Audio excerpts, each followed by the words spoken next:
So you've launched a course, maybe once, maybe a few times now, and it's not getting the results that you want. I get it.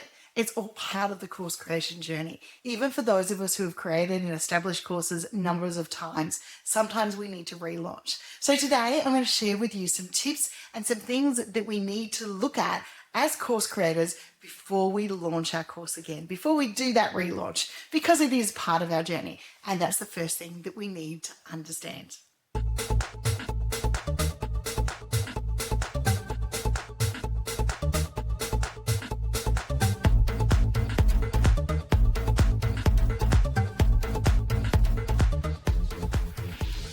First of all, congratulations you on actually realizing that you might need to fix something before you need to launch your course.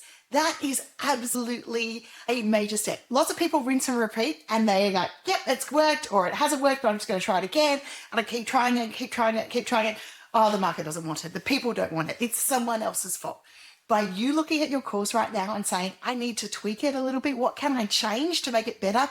You are already on the journey. So the first thing we need to do is look at our own mindset. Also look at our mindset when we launched the course beforehand. Were we in the right mindset? Did we just think we'd build it and they would come? That's a little myth of course creation. You need to market it. Did we think that, people just knew what we were doing? Because that's also another mistake we make. So check your mindset, but know that you're going into this with the clarity and the mindset of you are going to make this launch the best launch you've done. And your next launch might even be better, but this launch right now is going to be the best launch you've done. And that's the mindset we need to go into this journey with. Okay, so now we've done that mindset check. Now we can delve into the things that we actually need to check, the nitty gritty, before we relaunch that course. First one is, were we or are we clear on our audience clarity? We might have been clear on who our audience was, but maybe we were either a little bit above or a little bit below where we needed to launch the course. Maybe we weren't talking to the right people. Maybe we just weren't clear. Maybe we're thinking our course is for everyone and we weren't clear within our launch process. So number one thing to check is, are we clear on our audience? So an easy way to do this is go, this course is for XYZ. It solves their problem by XYZ. So what does the course deliver? And it will transform their lives by XYZ. Okay. When you can answer that and not say everyone, you've got the clarity and the audience clarity to go ahead with your launch. The next thing that we need to check in our checklist before we relaunch is our message clear? Because we know what our course is about, especially when we're building it. We know what it's about. It's amazing. We know exactly what it's all about, but we might have lost in our messaging what the course is actually about. We may not have told people what's involved. We may not have told the people who it was for. We may not have told them the transformation that they're going to get within their messaging. So just like when we got clear on our audience, we now have got to look at our course, and we got our course says, who's it for? The course says, what does it cover? The course says, what's the change or what's the transformation that they're going to get by the end of the course. And if it doesn't have those elements in it, then we need to reflect on our copy, our messaging, and make sure all of those elements are in there. The other thing while we're doing this is we need to look at how many opportunities did we give people to buy. Do we have lots of buttons along the page that give them opportunities to buy? Now, I don't mean button stuffing, but I do mean at least 2 or 3 opportunities as they scroll through the page to be able to buy. Because if we haven't got that, we're requiring them to scroll all the way back up or all the way down to the bottom, and they may not do that because they're ready to buy now and they're ready to purchase. So we need to make sure that we're giving them the clarity to purchase and order, not only in the offering, but when they're ready to buy, give them the buttons. We know what it's about. It's amazing. We know exactly what it's all about, but we might have lost in our messaging what the course is actually about. We may not have told people what's involved. We may not have told the people who it was for. We may not have told them the transformation that they're going to get within their messaging. So just like when we got clear on our audience, we now have got to look at our course, and we got our course says, who's it for? The course says, what does it cover? The course says, what's the change or what's the transformation that they're going to get by the end of the course. And if it doesn't have those elements in it, then we need to reflect on our copy, our messaging, and make sure all of those elements are in there. Now we're about to relaunch this course. The next thing we actually have to look at is our launch content plan. And now why I say marketing can be quite often like throwing spaghetti at a wall and seeing what sticks. With our launch content plan, it's really not the time we want to be spaghetti throwing. We want to have a little bit more clarity and a little bit more structure when it comes to a course launch, because you've put all this amazing work into creating that content out there. So if we haven't already, it's time to build our little content runway, our little launch runway, so that we can run up the runway and take that plane off. So in pre-launch, we need to be educating, we need to be teasing, we need to be doing the precursor content that relates to the course that's going to attract the audience that will want to engage with our course materials.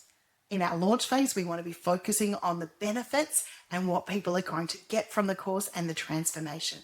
And when we need to close with urgency, the time is running out, that if it's a pre-launch offer or if it's a cohort, how many days have they got to go?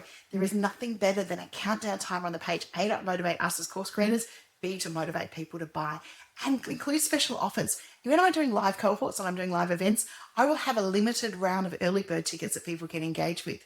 And once they're sold out, they're done. So that maybe 4 or 5, they're the special early birds. Then there's some other early birds and some things along the way. So make sure that you have that sense of urgency so that when you're about to close out your launch, people know what it is, but also it's a midway sense of urgency so people can take them up, because the fear of missing out is powerful in a launch campaign.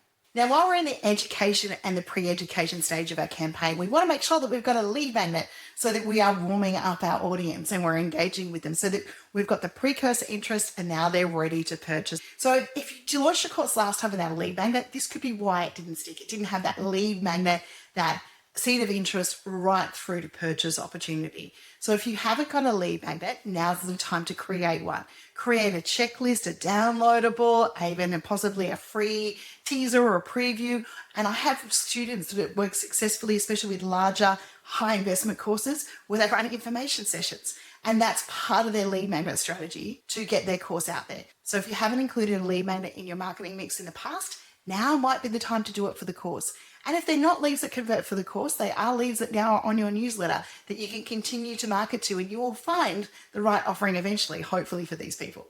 Then the other thing we need to look at is a follow-up strategy. So what happens to those leads that maybe didn't purchase? Are we going to continue to send them a newsletter? Are we going to engage? Maybe do we give them the soft launch and the wait list for the next opportunity as well? Because making sure that we continue to nurture those followers that have joined us throughout the lead magnet is huge. We also want to thank our audience for supporting the campaign, sharing it out with people as much as they have done along the way as well. One really handy thing that you could do here is open up the wait list for the next round, especially if it's a live cohort-based course. Open up the wait list, re-engage their interest, and get them signed up so that you can let them know when the thing is going to be available next. So we've gone through some things that you can fix and change in your campaign. The good news is none of these are huge and too overwhelming. They are small tweaks. They are audience clarity, landing page clarity, and making sure that we're attracting leads. The final tip that I want to leave you with is when you're going to relaunch your course is make sure you're actually giving yourself enough marketing time. What we do now shows up at 3 to 6 months time within our business. So if we can do the soft launch, the pre-warm up campaigns, that sort of stuff now, that when we get ready to launch our course in 3 or 6 months time, that's great. If we can't, at least give yourself 6 to 8 weeks, because we can't expect miracles with overnight marketing, just like we can't expect, build it and they will come.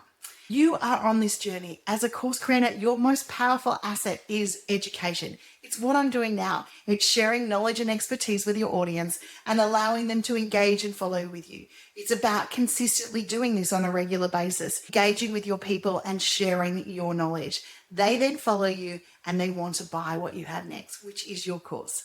Congratulations on reviewing your course launch. As I said at the very, very start of this, it's a big thing to know that the launch maybe didn't go the way that you wanted, or you're coming around for the next cohort. And making these small tweaks will hopefully see you lined up for success. Until next time, I'm Linda Reed-Enever. I help you create impact by teaching you what I do. And if you would like more help, join our Ideas, Impact and Marketing Circle, where you join an amazing community of people just like you looking to create impact and engage with their audience.